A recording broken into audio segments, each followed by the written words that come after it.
So now that we know that this main Dart file gets parsed from top to bottom and in the end gets compiled to code that is understood by the target platforms, I want to take a closer look at what exactly we see in this file. And this lecture is primarily meant for students who have no or almost no prior programming experience.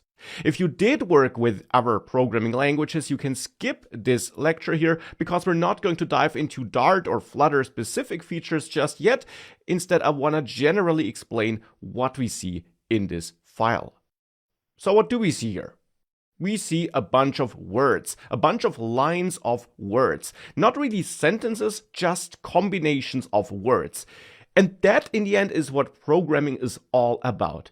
It is about combining different words to create statements, instructions that then tell the computer or a mobile device in the end what to do, what to show on the screen, what to do when a button is clicked, and so on. Now, of course, here we just got some code for a very basic app, which you saw before already. It doesn't do anything useful, but it does, of course, show something on the screen. It, for example, shows a main title and some text in the center of the screen. And this code here is responsible for that.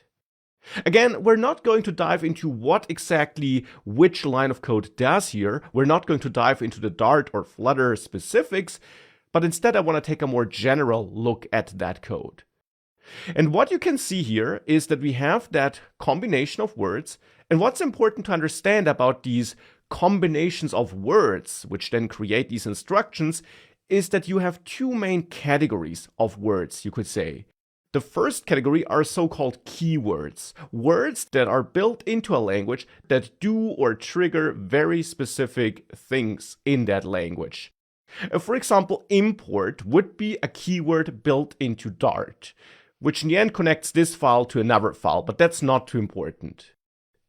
But the other category of words that you have are identifiers, words that you as a developer define yourselves. For example, my app here. We could have also named this meine App, which is the same in German. I would have to change this in some other parts of this code thereafter, but we could use this instead of my app. This does not have to be called my app here. On the other hand, import does have to be called import because import is built into the language, my app is not. Now, throughout this course, you will of course learn all these important keywords, and you should definitely not learn them by heart. You should not go to the official documentation and try to memorize all these keywords. That's not how you learn a programming language. Instead, programming is all about solving problems, and in this course you will learn how to solve different problems and build different things, and along the way you will learn and see and automatically memorize which keywords are needed where to do different things. But it is important to be aware of these two main categories, and one of the main reasons for using a code editor like Visual Studio Code is that it helps you with detecting different kinds of words.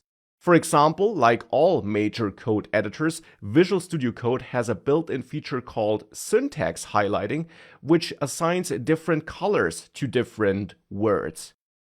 For example, extends and class and import are blue because they are keywords. Now, it does not just use blue for that. For example, return, which is pink, is also a keyword. And the reason for that simply is that different keywords can only be used in different places, and that's why we also have different colors here. For the moment, it's just important to recognize that different colors are being used for different kinds of words. Not one color per category, but definitely different color for different words and meanings. For example, yellow or this green, light bluish color here would be used for identifiers. Again, just as with the keywords themselves, it's not important to learn which color is used for which word. That also wouldn't make any sense because you can use different themes in Visual Studio Code and that would then change the coloring of words. But it's simply important to understand that we have this syntax highlighting feature, which exists simply to make code more readable and easier to read for you as a developer. If everything would be white, it would be harder to quickly understand the meaning of code. In addition, code editors also help you catch typos. If I forget the A here, you see that the color changes, and that immediately shows me that something seems to be wrong. And of course, I also get some red squiggly lines to quickly show me that something is wrong with this line of code here.